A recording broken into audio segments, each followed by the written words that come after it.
You know, people say that doing a PhD changes you as a person, you know, on basically every level, like psychologically, emotionally, physically.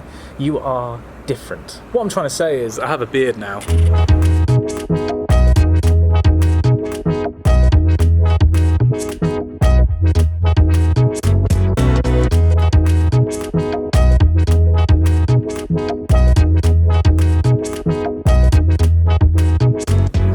So we're coming into the last few weeks of the PhD now, and things have been getting very hectic and very stressful recently.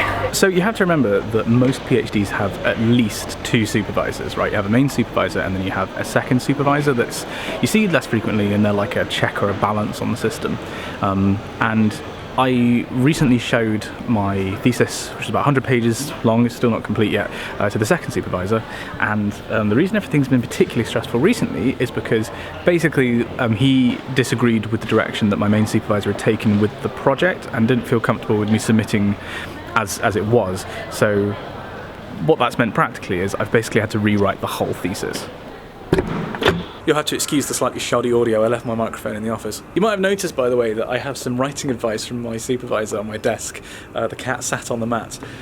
Because basically that's the style of writing that you want, or rather he wants to see in a thesis. It's got to be simple, it's got to be subjective, and to the point. Well, one of the big problems with my first draft was that I was trying to write it in a way that was a little bit more poetic, I guess. Like, trying to use fancier language and like be inappropriately evocative. So today I basically finished rewriting chapter 2, which is the background chapter, and I'm completely psychologically exhausted, like trying to bear in mind an entire PhD's worth of background across loads of different sort of subsections, trying to keep it all up in here and all the intricacies to debate with my supervisor when I next see him, and you know, changing 40 odd pages of anything, and you know, adding appendices, adding a glossary, like all this stuff is just like, it's a lot at once. Fortunately, today is Monday, which means that I actually get the evening off. Recently I've been working from sort of 9 until 8 kind of thing. I've been pushing it quite hard recently, whereas it is currently 6. I've just finished and now I've got to go and do some stuff over there in town. You see that? Oh, focus. Cathedral thing? Wow, it's really small and it's far away. That might be the dumbest thing you've ever said.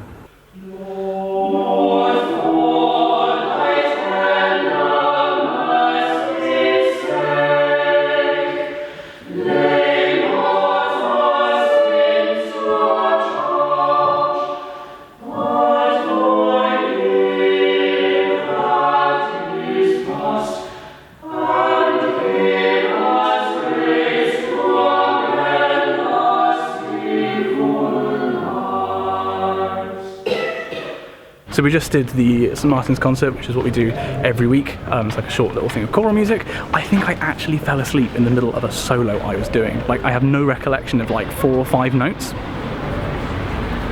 I'm really tired.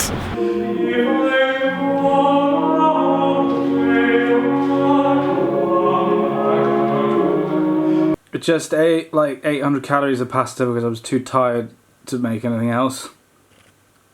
Like, tortellini, not just like spaghetti. So I just popped home and had dinner because I'm cheap. Well, and also I don't have very much money because I'm only going out again to engage in a little tradition that Dan and I have been doing for the last couple of weeks.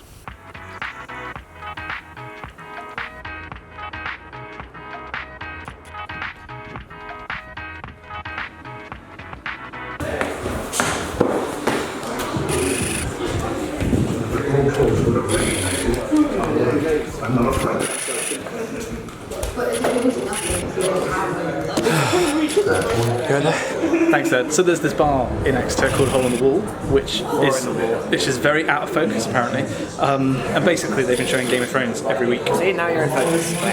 This is not an improvement. Hang on, let me. Oh, you're pretty. Well, you know, I'm not pretty dodgy facial hair. So basically, Dan and I have been coming here for the past couple of weeks to watch Game of Thrones with a crowd of people. As you can see behind me, it's pretty Game of Thrones-y in here anyway. Dan's also here. Drinking my favourite drink of all time. Doom. Bar. We're going to watch that game. you.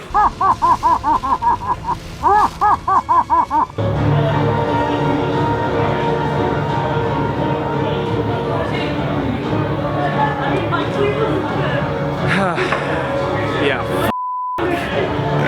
Unfortunately, we both had this ruined for us because of the internet, so we knew it was going to happen in the end. Well, at least some of it. We knew About the dragon. what came back. Yeah. I didn't know. No one tells me nothing. This f***ing episode. I cannot. Christ alive. Next one's the finale. It was the hand. Is there another season? It was the hand, and she walked away because she's been hurt by too many men in her life, and she doesn't know how to feel, and that's touching on issues that Game of Thrones hasn't done before. And it's, oh man. Dan Moore, emotionally compromised. I'm so sweaty.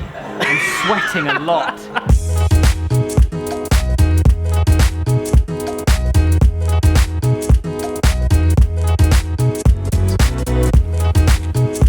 Oh, would you look at that? It's time for my audition.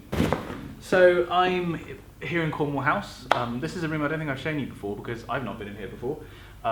This is one of the upstairs rooms because I can't get into the downstairs rooms because my student card doesn't work anymore. So I am here to take a break from work, to eat lunch, and I'm actually doing something I haven't done for quite a long time, which is some sax practice. Sax, S-A-X. No, I'm not. No, I'm not. I forgot I had to do something else. Bollocks. So basically, I forgot that I was meant to be taking some pictures of somebody for a committee page, which was in here. But hang on, why am I so far away? So that's now done. That was really quick. I have like 5 or 10 minutes I can spare, so I'm actually going to do some sax practice after all.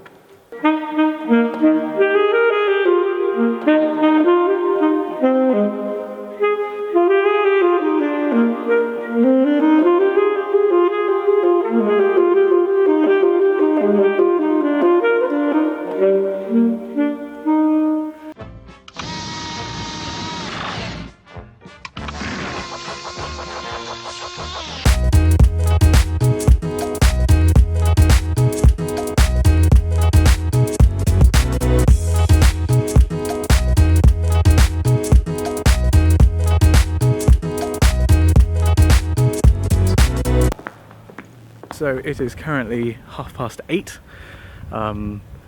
I stayed in the office so long that the camera was doing a time lapse and it ran out of battery. So yeah, I pushed it kind of hard tonight because I just kind of hit a groove. I was rewriting chapter 3, which was my theory chapter, based on the feedback I got from my second supervisor about the background chapter, and it's amazing that now I look back on what I thought was good and the way I was supposed to write it and go, oh god, it's so obvious what I was supposed to do. So I think, really hope that when I show my supervisor, he's going to sort of be like, yeah, you've got it now. You get the idea. I am really quite tired though, like really feeling it. It's always a difficult balancing act to try and strike between pursuing the work to the degree in which you know you can. Like tonight I knew that if I just kind of kept going, I was in like a weird fuzzy kind of space where I just wanted to kind of keep going, and I don't know, I wasn't getting distracted, I wasn't getting bored, I just kind of kept going. But at the same time I know that if I push it too hard I won't be able to work in the future, I don't want to burn out. So I thought that a reasonable cut-off was an about 11-hour working day. Also, in truly historic news for the PhD, the big run of inverting 35, I think it is, years, it might be more, of potential vorticity, the big code that I was sort of building everything up to, that's now done. It finished tonight, and I was like, right, okay, let's just make sure that's saved. that's in Dropbox. So one of the things I'm going to do tomorrow morning is to take the output from that and actually use it to get the variable which I'm looking at. That might take more than a day to calculate, though. I've not done it before.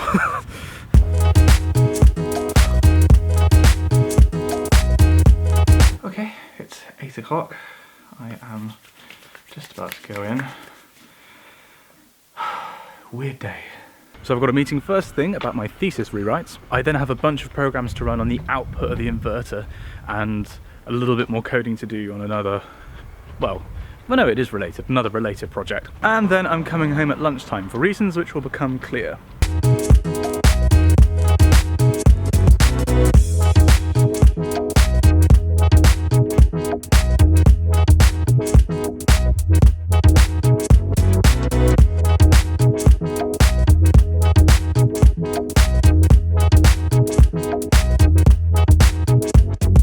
So the meeting went fine this morning, basically talking about, you know, the progress making with the thesis, the original look through the output of the inverter means that everything's come up physically. I've got a program which I wrote to check how accurate it inverted it, you know, comparing it to observations. That looked great, you know, very happy with that. Then the initial statistical look through it, it's like, yeah, your hypothesis doesn't work at all, which, you know, it's fine. A null result is still a result. It's still something you can write up in a science paper and say, you know, we tried this, it didn't work. Don't try this. Still valuable to know. It would be better if it worked though. So I was just packing up my things to go home, and I realised I have a pizza in my bag. I bought a pizza on Monday and I just totally forgot about it because I put it in the bit of my bag which has like the laptop in and not the middle bit where I put, I don't know, like I bought ketchup and stuff like that. But I've just been carrying a pizza with me for the past 2 days.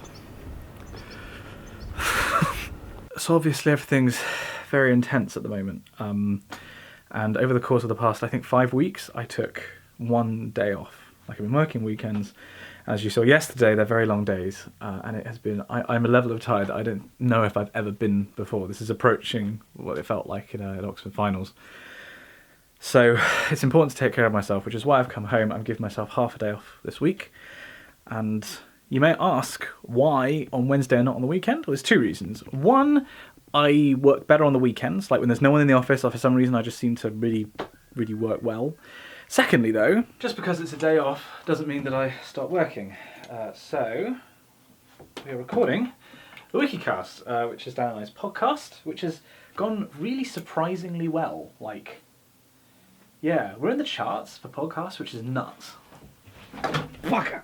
Alright, ready to record, but I need to borrow this microphone because it's... I'm just too tired to explain, alright? Come here. And the podcast is done. I'm going to have fun editing that one. There's quite a lot of material to work with this week. Fun discussion though. If you are not a reader of the podcast, then definitely check us out on Sponge and Electric or on your podcasting service of choice. We started recording them separately, which is why I was in my room and Daniel... Hello! ...was in the nook under the stairs. I'm ensconced in my nook. Woof. So, because I have the best girlfriend in the world... Hang on. So because I had the best girlfriend in the world... Gay. I mean, like, objectively not. Liv knows that I'm going through, obviously, like a lot of work at the moment with the PhD, and so she has sent me a Graze box, which I'm absolutely mauling. Cat! Fuck me. This video was not sponsored by Jake Wright, but actually, if Graze want to sponsor me and send me more, please do. Unless Liv's... hang on. I think I've... Unboxing 101. There we go. Oh, I did that right first time. We got some popping corn. Oh, yeah, you've got a afternoon infusion with a chia coconut cookie. Oh, chia! Chia! I've got Kenyan leaves? Can't be Kenyan. Kenyan leaves, dibba-dibba-da-doo. Kenyan arrow. This is tops. Thank you so much, Liv. So with the podcast done, it's now 5 o'clock, and this reveals the last reason why I wanted to take my half day off this afternoon. This is going to take some explaining. So my favourite live stream... Dan's got the remote to the TV. This is going to work out so well. My favourite live stream every week is Lewis and Ben Save the World, which is 2 people from the Yogscast playing a really old game called XCOM, and I absolutely love it. And I was really keen to watch it this week because they take donations from their audience, and if you're lucky, you'll get a soldier named after you. And the idea is then that everyone gets really invested, and like your soldier... I'd like to point out all the soldiers in the game have a very low life expectancy. Like, you know, people get really behind it. It's like, oh, Simon's just coming up the wall now. And I got in, and I'm actually a minigunner, so I'm like a really important person on the team. I was super, super excited to watch it this week and probably watch myself die. Except it turns out that Lewis and Ben are away. So we're watching, admittedly, some of our other favourite YouTubers playing a different game. Feels bad, man. Lewis and Ben, why? Please, I need my XCOM. I'm in a really bad place. At least I have some amazing snacks courtesy of Pixel Girl. And Dan's got his amazing lamb curry. Melon and curry, usual Wednesday afternoon in the Moor Clark household. No, we're normally melancholy. Right, bye. I'm done. I'm done. No, you're not, I said. There's milk to be delivered. Am I okay? Am I okay? Hat Films, if you want to collaborate with us, We're professionals. let us know, boiks. Boiks. Do it. You can do it. Right, so live stream's over, and I'm back in my natural habitat, editing. So I've been editing for the past 5 or so hours. I'm not actually sure how long it's been. And there's a rough cut now done of this video, which must be out by the time this comes out. The makeup video, where my friend Lily did Dan and I's makeup. Now, it was my half day off. You might wonder why I spend however many hours it's been editing. And the honest answer is yes, I mean, it is technically work. I do it for YouTube, but I really like doing this, and especially when it's a project as fun as this, it's just a joy to edit. I'm so lucky to be able to do this kind of video. Actually, it's not very often I get to do it with my friends, and we're basically just pissing around, and it's so much fun to relive. Honestly, friends are really important in like getting you through this kind of thing, and I think editing in a way is almost like you're capturing friendship experiences. And you can play them back whenever you want. It's quite a powerful thing. Also powerful, however, is sleep. I'm just gonna get to sleep on that mattress on the floor now. See you tomorrow.